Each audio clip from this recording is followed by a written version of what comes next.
We are gonna be free. We are gonna be free. We are gonna be free. I want to get enlightened. All right. Welcome back. Some of the people are back once again, guys, with another video. We've had a long time supporter of the goddamn channel, right? Jay Speaks, right? He knows who he is. I think he's been looking at all my videos. I'd hope he's been looking at all my videos. If he's not, then we're gonna crucify you soon. But that doesn't matter. I'm gonna fulfill a request before your crucifixion if you fulfill the latter condition of my requests from before. Months ago, you asked me to cover Tantra, right? You asked me to cover Tantra on the channel. Is Tantra important? Does it have anything to do with semen retention, sexual continence? And if it does, how? How does it connect with the aforementioned two? And do you agree with Tantra? We're gonna answer your questions right now. Like, comment, subscribe. Let's get right into it, of course, immediately. My preconceived notions about Tantra is this. Essentially, I think you're just edging, right? If you're edging, in my opinion, as we all know on the channel, people that follow semen retention, if you're edging, you lost already. You lost the goddamn energy. So I think that Tantra's, maybe, although it's a primordial ancient practice, it's a little useless and it's counter to the practice, to the true practice of semen retention. So today we're gonna read a little bit. The name of the book is Great Bliss and the Tantric Sex and the Path to Inner Awakening by John T. Houseman. Let's get right into it. I just gotta pull up some stuff about Tantra. Right, here we go. Mr. Houseman decided to bless us with an interesting chapter about Tantra. Let's get right into it. The chapter is called Tantra, the Primordial Path. By the way, I took a small skimming of this book before I'm first handing it to you guys on the video. So all of it, for the most part, all my opinions are gonna be fresh and new and chic, avant-garde, modish and whatnot. By the way, guys, I'm in, Moynihan Hall? Waiting to take a train somewhere. It's a surprise. I'm not going to tell you guys crap. All right, let's get back into Tantra. All right, we had a quote here. It says, if you wish to see the nature of the divine mystery, consider the marvelous image of sexual intercourse. At the moment when the male reaches his climax, interesting, the female receives the strength of the male and the male the strength of the female. I don't know if it's the latter. I think it's more of the former. Let's see what Tantra has to say, sort of unraveling my thoughts about this primordial practice, they said. These are the holy mysteries that are to be reflected upon and acted out. Interesting. Written in ancient Egypt, the perfect discourse.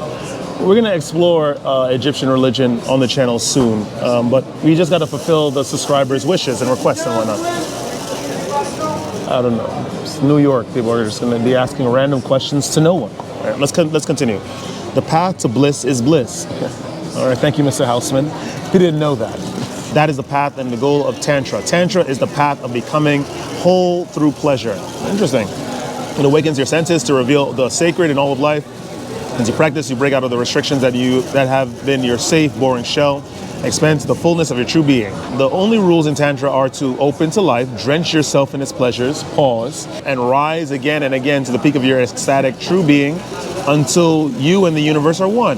When there's no separation between you and the all that is, then you are free. You become the primordial bliss that is your birthright. Once you attain this bliss, it's eternal. Okay, so it seems like this dude Houseman is describing Tantra as some sort of medium to get in contact or in the midst of oneness, right? The full might and existence of the monad, as we know, as we call the creator on this channel. That's very interesting stuff. They didn't really discuss any method, any tantric method on how to achieve this feat. But that's essentially what Tantra is. I guess it's encompassing all the ideas of the various religions, right? To try to become one, to try to become enlightened, to be a channel for that enlightenment, right? The energy of enlightenment, which comes directly from the monad. Let's see what it has to do with semen retention. I want to understand this. We're gonna get to the meat and bones of this whole Tantra thing. Jay Speaks. Just stay tuned. The word Tantra comes from the Sanskrit word tan, which means to weave. Interesting. Tantra weaves together seemingly opposing energies such as the female and male, sex and spirit, to create wholeness, health, and happiness. You weave or unite your entire being with breath with spirit, your own daily life with the sacred power of the ultimate reality. The result is eternal peace and bliss. Okay, so I think I understand where semen retention comes into all this, right? Because with the practice of semen retention, when done correctly and completely, we are weaving our energy, right? We are weaving the experiences, the microcosmic experiences that go into our semen and gets reflected onto our subconscious, which reflects outward the reinforced reality. We are weaving that with our personalities that are perpetually in upward development, right? So I guess semen retention and Tantra I guess there's some relation there. Is there some sort of particular idiosyncratic niche-like methods that Tantra offers to us to enhance the semen retention experience? I have no effing clue. We're gonna figure that out right now. Let's just read a little bit more of what Mr. Houseman has to say about this. But what we should take from that statement from the second paragraph is that semen retention and Tantra are similar insofar that you're weaving the experiences that you have on a day-to-day, physical, spiritual, social, and as they weave into your very fabric of being, insofar as you do not release, and those experiences sort of disappear and dissipate, and you have to accumulate them all over again, it makes us reinforced. It brings out creativity because your vessel is some sort of filter. I can go on and on with my opinions about this practice, but let's just see what's going on here. The Guhya Samaja Tantra, the Secret Assembly Tantra, defines Tantra as continuum, the ability to maintain continuously the awareness of the dynamic unity of all experiences. It is the simultaneous awareness of oceanic clarity and stillness with pulsing, exultant aliveness. The release of all your limiting beliefs and emotional afflictions, the sexual ecstasy you've always dreamed of, and the power to fulfill your heart's desires, also called great bliss. Okay, so this is interesting too, because again, it's more relations to semen retention. The more you envelop yourself in Tantra, imagine Tantra is semen retention in this case. You are trying to mix the polarities of male and female within your very vessel and then come out with an experience. Everything in this world exists in dualities: male, female, white, black, red, blue, sky, seas, idiocy, intellectualism. Everything exists in dualities. Because of that, because of the practice of semen retention, we encompass both. The longer you are in the practice, you encompass both sides of the coin. As opposed to people living their lives outside of semen retention, drinking, smoking, having fun, and believing sort of one side of the coin in correspondence with their experiences in their lives. I'm a man, I must act only like a man, masculine, completely 100% all the way. And of course, nowadays, masculinity is sort of skewed, right? Or distorted, the idea of it at least. So we are very, very far, a lot of us that are practicing that and only identify with that are very far from what masculinity really is. But semen retention, you're on it for a long time, you absorb both natures, the opposite natures. They're expressed onto this physical reality through the experience of your vessel. It's kind of nuts. Let's see what else this guy has to say. The Tantra divinely revealed texts from medieval India, right, teach the secrets to attaining oceanic bliss very rapidly. Right? We know that. You're on semen retention for a year, God, best believe your life is going to change completely. The central principle of their teachings is everything is sacred. Yes, I believe it. That's sort of like with Hinduism as well, right? They believe that there's some cows are revered special and animals are special. Certain aspects of the human experience are hallowed to Hindus. I think that we the other people from other religions that follow other religions, they sort of judge these things based off their personal idiosyncratic religious experiences, right? There's no way a cow could be compared to St. Patrick, for example, when in reality, the Hindus are just sort of valuing the objective strengths of the cow. That's just really what it is. It's just that they revere the animal because it is special to them because of its own idiosyncratic qualities. Gotta open our minds, lads. Gotta open our minds. And the path of Tantra is embrace everything. In the Tantric view, any spiritual path that rejects the pleasures of the world is incomplete, a dishonoring of the gift that life truly Okay, all right. Jay Speaks, you had me read into Tantra. You know I believe in semen retention. These guys are talking about not discarding the pleasures of the world. Okay, listen, I'm going to give you my opinion, right? Guys, this is important. This is important stuff. Tantra is very, very powerful. I'm saying this. You have to give up the pleasures of the world. You can't be into the world and think that you could actually ascend or radically change your personality and the trajectory of your life, right? You have to be controlled. You have to control your physical pleasure, your passionate aspects to ascend. That's really it. I think, okay, Tantra talks about weaving. I think that you could perhaps weave the desire of those energies into your practices, i.e. transmuting that lustful energy into something much more important, right? Oh, sir, can I do another sparkling water with cranberry juice, please? Same thing? Yes, please. So yeah, like I said, it's maybe Houseman is talking about weaving those lower energies into something important and therefore technically incorporating the pleasures of the world. Let's continue. Ice cream.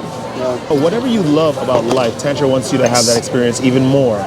Tantra is the most fun you could have in the universe. It is the ultimate act of being alive. It is the ultimate gift you can give others. Nothing is or could ever be better than Tantra. A lot of pride Houseman has in this tantric belief, right? But I think, like I said, it is the interweaving of truths, right? Of experiences that one goes through in this world, in this physical reality. You are going to feel lust, yes. You are going to feel pleasure, yes. But you don't partake in the pleasure. You don't identify with it completely. Thank you.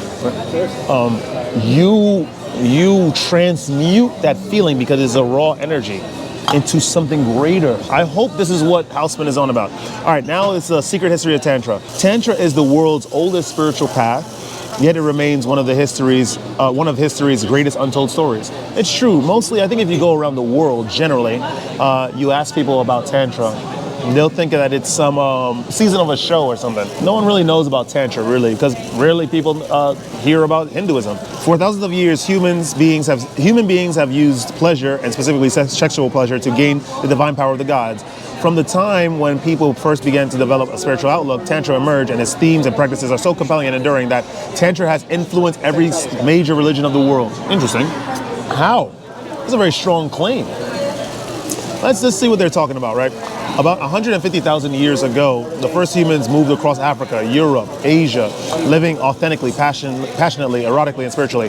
Naturally, that has to occur, right? Because they're trying to extend the life of their species. So they're going to live a little erotically at times, right? A little passionately, sensually, at least to enjoy the act of propagating their species. They honored the sacredness of their world with their bodies, emotions, minds, and hearts fully open to the awesome powers of nature, and to each other, celebrating it all and delight each moment of their lives.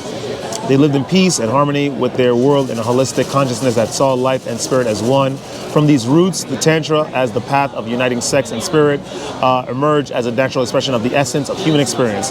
Tantra is not a set of ideas like a religion that some person once thought of a long time ago. Tantra is built into you. It is a potential within you to realize. Okay, so I stand by my original claim that Tantra is essentially about semen retention and the transmutation, or as the etymology of Tantra denotes, the interweaving of the two polar forces, male and female, that exist in everything in reality into your vessel through abstention, and allowing yourself to be a filter and a vessel for that creative experience, that inspiration from the monad, and then you live your life. I also think that Tantra talks about a little bit of a control, right? A sort of tub plug to allowing yourself to be flooded by the things of the world, the passions of the world, the lust of the world. I reckon Tantra is important, right? We know that. I also don't think that there was anyone that was that done anything worthwhile was indulging. We know this. We've seen these examples. The closest that we have to Tantra, right, is probably Steve Jobs. Steve Jobs, because what I know about Tantra is like, you sleep with someone, you don't actually release, right? Steve Jobs was very, very interested in that type of practice because he understood about the secrets of Tantra. He understood about semen retention. He understood that if you release, you would not be able to be creative, i.e. his Apple, the company Apple, would not be as successful or have all the innovative products as it does now, due to release, due to not following Tantra. Steve Jobs was one of the many proponents of the divine way. I think that Tantra is powerful. I also think that you should absorb all the experiences of the world, the bad and the good, and understand that your vessel is just a filter for those experiences, and whatever comes out of it after the processing of that experience will be magnificent and powerful because you have put your body through the conditions of semen retention. With that being said, that's all I have to say about Tantra today, guys. If you guys enjoy that kind of content, like, comment, subscribe, share the video with some peers. Of course, don't let this world get you down. We know the world sort of promotes everything that's sort of the opposite of Tantra, sort of the opposite of true enlightenment, which is abstention, which is complete transmutation of the urges. But you have to understand that this is just the way things are. You have to go the opposite way. If the crowd tells you to go left, or if the crowd is going left, you must go right. Observe left. Understand what left is all about. But then head the opposite way if it's just something that you don't want to be concurrent with, or it's not concurrent with your spirit, with your ideals. I have to get out of here because my train is almost here and I haven't gotten a ticket yet. Stay radiant, guys. I shall see you guys in the next video.